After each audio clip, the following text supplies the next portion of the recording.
आज जानेंगे पोषण के 5 सूत्र। क्या जानेंगे? हाँ, ये जो महीना चल रहा है हमारा पोषण माह का, तो आज हम जानेंगे पोषण के 5 सूत्र। तो पहला क्या है? देखो इसमें लिखा है पोषण पहले सुनहरे 1000 दिन। ठीक है, पहले सुनहरे 1000 दिन। दूसरा इसमें है, क्या है दूसरा? पौष्टिक आहार। प्रोटीन हो, कार्बोहाइड्रेट हो, विटामिन हो, खनिज लवण हो, ये सारे भोजन को संतुलित भोजन कहते हैं। ठीक है। अनीमिया प्रबंधन, एक रोग होता है अनीमिया रोग। डायरिया रोकथाम, क्या है? देखा है ना, बच्चों को दस्त उल्टी होने लगता है तो ORS में घोल दिया जाता है तो बच्चा सही हो जाता है। तो उसकी भी डायरिया की रोकथाम के लिए भी हमको क्या करना? घर के आसपास पौष्टिक सब्जियां उगाएं। आपने अक्सर देखा होगा इस महीने में खूब सब्जियां लगती हैं, जुलाई से लगना शुरू हो जाती हैं। तो आप अपने घर के आसपास ही खूब अच्छी सब्जियां कर दीजिए। तुरई कर दीजिए, करेला कर दीजिए, चौराई कर दीजिए, पालक कर दीजिए, आप भिंडी कर दीजिए। ये सब अपनी सब्जियां उगा के खाएंगे तो और तंदुरुस्त होंगी। जरूरत पड़ने पर उम्र के हिसाब से आयरन, कैल्शियम, विटामिन की गोलियां भी लेते रहना चाहिए। तो बच्चों, आज से हम लोग वादा करते हैं कि हम ये घर घर जाके बताएंगे कि हमें कुपोषण से कैसे बचना है, हमको सुपोषण कैसे बनना है। जब हमारा भारत सुपोषण होगा तो निश्चित तौर पे सुशिक्षित होगा और विकसित होगा। तो हम लोग को ये अवश्य करना चाहिए कि कुपोषण के खिलाफ हमको लड़ना है और जन जागरूकता फैलाना है ताकि हमारा भारत सुपोषित हो सके। धन्यवाद।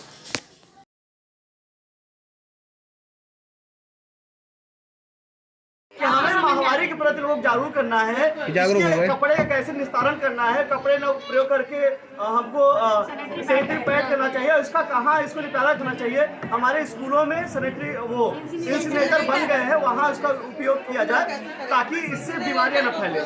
हमारा गुड मॉर्निंग बच्चों, आज हम राष्ट्रीय कृमि मुक्त दिवस कार्यक्रम के अंतर्गत आपसे चर्चा करेंगे। अब आप आज जानोगे कि इसके बचाव और इसके हानि और इसके बचाव इसके लाभ क्या है। अगर बचाव करेंगे तो लाभ क्या है। ठीक है बच्चों, तो देखो, क्या आप जानते हैं कि कृमि संक्रमण से बच्चों, किशोर किशोरियों में कुपोषण और खून में कमी, जिसके कारण हमेशा थकावट रहती है, संपूर्ण शारीरिक और मानसिक विकास नहीं होता। मतलब क्या समझे इसका कमी से क्या होता है? कुपोषण। कुपोषण मतलब ये होता है कि आप खाना खा रहे हो या आप जिस मात्रा में खा रहे हो इसलिए आपका शरीर दुबला पतला हो जा रहा है, कुपोषित हो जा रहे हैं, आपका विकास नहीं हो रहा, आपके अंग जो है वो विकसित नहीं हो रहे हैं, ये होता है कुपोषण। ठीक है। उसके बाद आपके खून में कमी आ जाएगी, खून की जब कमी होगी तो एनीमिया रोग हो सकता है, तो कई चीज आपको दिक्कत हो जाएगी। जब खून की कमी रहेगी तो आपको निश्चित तौर पे हमेशा थकावट लगेगा, मानसिक विकास नहीं होगा और संपूर्ण शारीरिक विकास नहीं होगा, यानी आपकी लंबाई नहीं सही ढंग से बढ़ेगी, सही ढंग से वजन नहीं बढ़ेगा, तो ये आपको दिक्कत आएगी। तो चलो, इसके कृमि संक्रमण की रोकथाम आसान है, बहुत कठिन नहीं है कि और ये बहुत बड़ा पहाड़ है कैसे हम करेंगे। ये बहुत आसान है। कैसे आसान है मैं बताऊं? आपको खुले में शौच न करें, पहला ये करो। हमेशा शौचालय का प्रयोग करो। कौन करेगा? पक्का? और बिना। तो दूसरा आपको करना है, आसपास सफाई रखें। क्या रखें? सफाई। तो कौन अपने घर वास्ता सफाई रखेगा? रखेंगे पक्का? ठीक है। तीसरा है, साफ पानी से फल और सब्जियां धोए।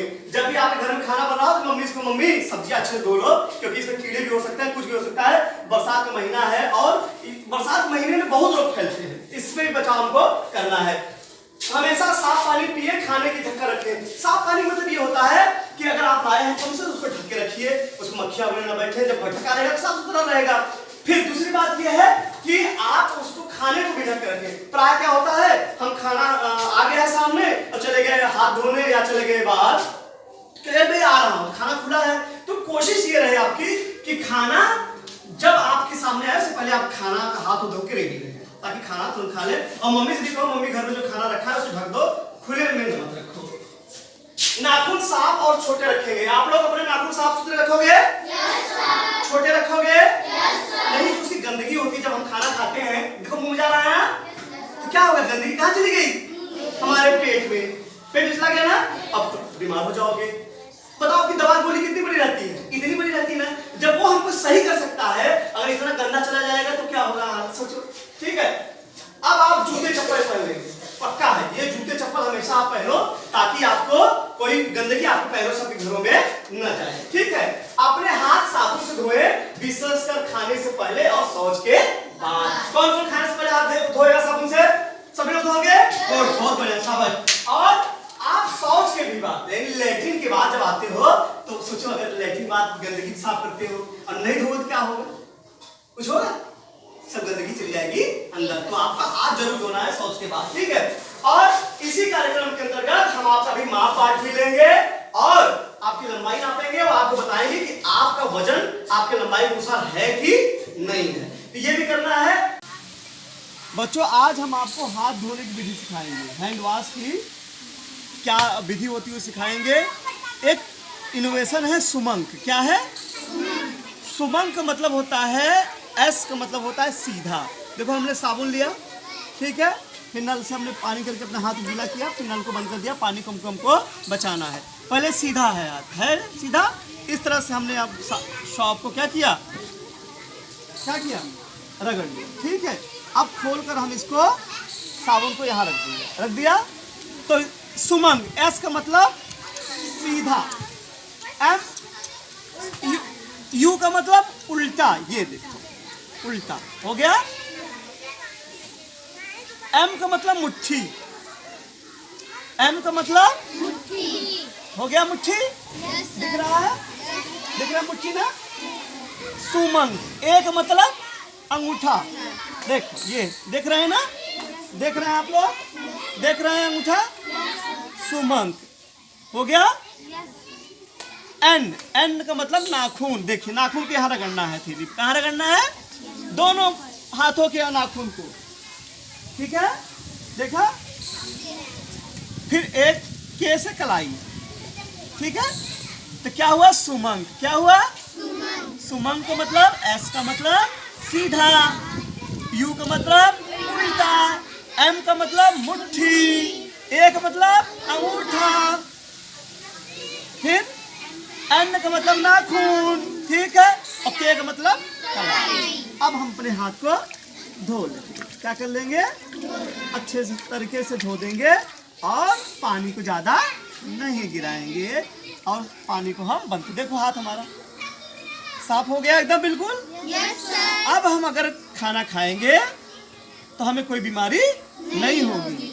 इसीलिए कहा जाता है कि खाना खाने से पहले साबुन से हाथ जरूर धोना चाहिए और शौच के बाद, लैट्रिन के बाद भी आइए तो हाथ को जरूर धो, और सुमंक विधि से। किस विधि से? ताकि हमारे कोई भी कीटाणु हमारे नाखूनों में, हमारे पंजों में, हमारे हाथों में, हमारे कलाई में न रह जाएं, और तब हम जब खाना खाएंगे तो हमें कोई बीमारी नहीं। ओके।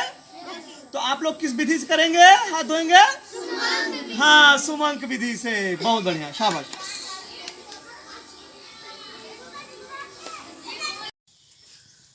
देखिए आप लोग का जो मीटिंग है फर्स्ट में, हाँ, तो अभी हम लोग इस समय जुलाई महीना चल रहा है और जुलाई महीने में बरसात भी होते हैं और काफ़ी रोग फैलते हैं। तो हम क्या करते क्या है, थोड़े थोड़े बचाव में की वजह से आलस कर लेते हैं, उसके बाद 500 रुपया 1000 रुपया दवा में दे देते हैं, यही करते हैं ना। तो उसके कुछ उपाय हैं, वो हम आपको बताएंगे। देखिए संचारी रोग का विशेष अभियान चल रहा है, इसमें आप लोग जानेंगे तो अपने बच्चों की अच्छे से देखभाल कर सकेंगे, उनको रोगों से बचाव कर सकते हैं। देखिए इसमें लिखा हुआ है कि खुले में शौच न करें। क्या करना है हमें? सबसे बड़ी बात पहले करना है, अब देखिए घर घर स्वच्छता अभियान के अंदर टॉयलेट हो गए हैं, लैट्रिन में यूज करें और कहीं इधर उधर न जाएं, खुले में न करें।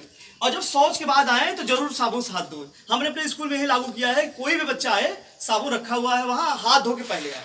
क्योंकि बिना, देखिए आप सोचिए, कल्पना करिए कि लैट्रिन करें और हाथ न धोए, तो कल्पना कर सकते हैं। अब ऐसा हमारे गांव में लोग करते हैं, 50% बच्चे अज्ञानता में करते हैं, उनको मालूम नहीं है, तो बताना पड़ेगा। ये आप लोग बताइए, उनको कहिए रोजाना स्नान करें, बरसात में चल रहा है, रोजाना स्नान करें।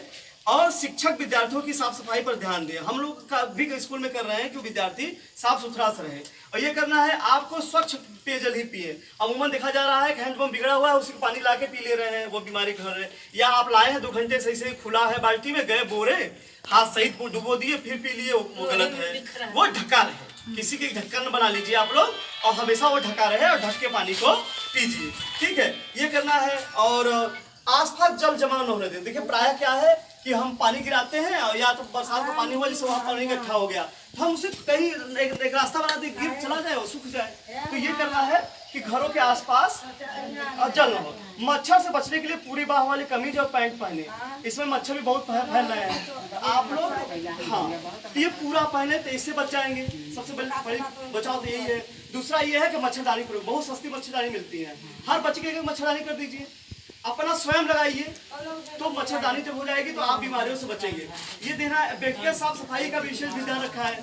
तो व्यक्तिगत साफ सफाई में क्या हो गया, हमारे नाखून वगैरह कटे होने चाहिए, बच्चों के नाखून कटे होने चाहिए, बाल और झड़े होने चाहिए, और ब्रश डेली करें। आप जानिए कि दांत ऐसी चीज है कि जब एक बार चला जाता है तो दोबारा नहीं आता। कहते नहीं मेरा दांत दर्द कर रहा है, तो उसका मेन कारण यही है कि हम अब शुरू में तो ब्रश कराए नहीं, मंजन किया नहीं, ऐसे चला आया, तो बाद में कीड़े तो लग ही जाएंगे।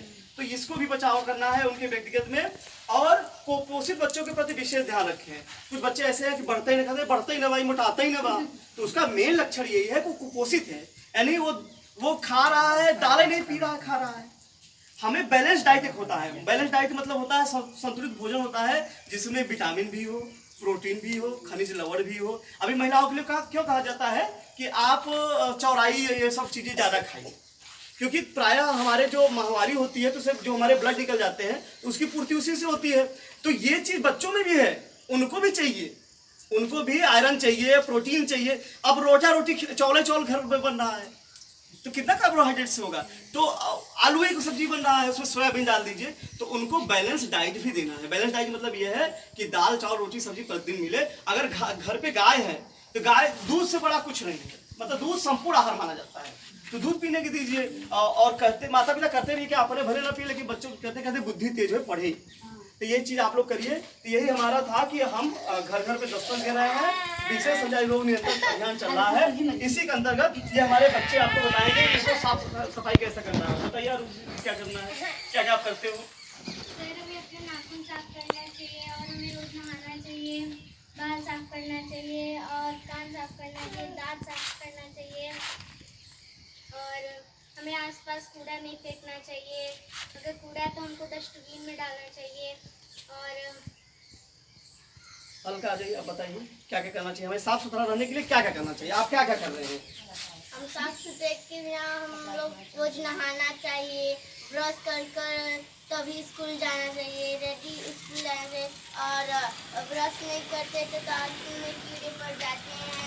और कान को भी साफ करते, ऐसे कान को भी, और रोज नहा कर। बहुत बढ़िया। बताइए अंश, बताइए आप क्या क्या करना चाहिए? खुले में शौच वाला बताइए, आप वो सब बताइए जो आज बताया गया है। शौच आप नहीं करना चाहिए, क्योंकि खुले शौच करने से वो हमारा पोजीशन गंदा हो जाता है। इससे हम जो अपना और डिजिटल लेते हैं तो हमारा गंदापना हो जाता है। हाँ। और इसीलिए तो शौच के पहले क्या बात क्या करना चाहिए, साबुन से क्या करना चाहिए, साबुन से हाथ धोना चाहिए। किस तरह से धोना चाहिए, कैसे बताया था? साबुन से हाथ धोने के बाद उसके साबुन से धो के रख दे। उसके बाद हाथ को ठीक तरह से रगड़े, नाखून से रगड़े, अपने हथेली में रगड़े, इससे आपकी जो मैल है वो निकल जाएगी। चलिए बस ठीक, बहुत ताली बजाने के लिए। श्रेया आप ये बताइए कि वो सूखा कचरा और गीला कचरा, सूखा कचरा हमें डस्टबिन में डालना चाहिए, और गीला कचरा हमें हरे कलर। हाँ जो हमारा जो कलर है हरा को हमको डालना चाहिए। हरा जो हमारा डस्टबिन है उसमें गीला सामान हो। प्राय हमने सब्जी खराब हो गया तो सूखा को अलग, गीला। सूखा के लिए क्या बना है? नीला डस्टबिन, और गीले के लिए हाँ। इसका बारे आप कुछ बताएंगे? स्वच्छता बारे में क्या करना चाहिए, हमें बाल और कैसे रखने चाहिए? बाल साफ सुथरे रखने चाहिए, दांत भी, और शरीर को साफ भी रखना चाहिए, रोज नहाना चाहिए, ड्रेस भी साफ करना चाहिए। और सबसे बड़ी बात यह है कि हमें मतलब पानी ढक के पिए, खाना को भी ढक के रखें। यह हमारी सभी माताओं का जिम्मेदारी बनती है कि अपने बच्चों को जो भोजन दे रहे हैं वो हर तरह से हम श्योर हो जाना चाहिए, सुरक्षित हो जाना चाहिए। अब दूसरा बना लीजिए। शिक्षा का महत्व क्या है ये समझाने के लिए आज मैं बुक आया हूँ और मैं चाहता हूँ कि ये शिक्षा से वंचित न हो। ये हमारा प्रयास है कि इनका दाखिला विद्यालय में हो, ये आउट ऑफ स्कूल में रहे, ये ड्रॉप आउट में रहे। इनके माता पिता से भी मेरी बात हुई है, इनको पढ़ाएंगे। और शिक्षा का महत्व ये है कि अगर आप अपने बच्चों को पढ़ाते हैं तो आप ये जानिए कि ये बहुत आगे जा सकते हैं। आप एक बार इनको स्कूल भेज के तो देखिए, अगर आप इनको नियमित स्कूल भेजते हैं इनका मन लगेगा। जब हर बच्चों को स्कूल में इनके पढ़ेंगे तो इनका भी मन लगेगा, तो आपको फिर कहने की जरूरत ही नहीं पड़ेगी। आप एक बार रास्ता इनको दिखा दोगे, पढ़ने जाएंगे। अगर आप शिक्षा से वंचित रहेंगे तो आप समझ लो सबसे वंचित।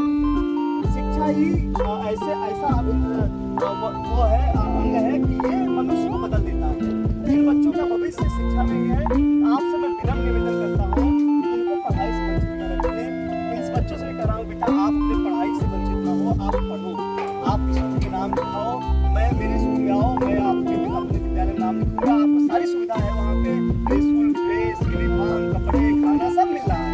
आप आओ, पढ़ो, निःशुल्क शिक्षा मिल रही है, किताबें मिल रही है, बैग मिल रहा है, स्वेटर बैग सब मिल रहा है।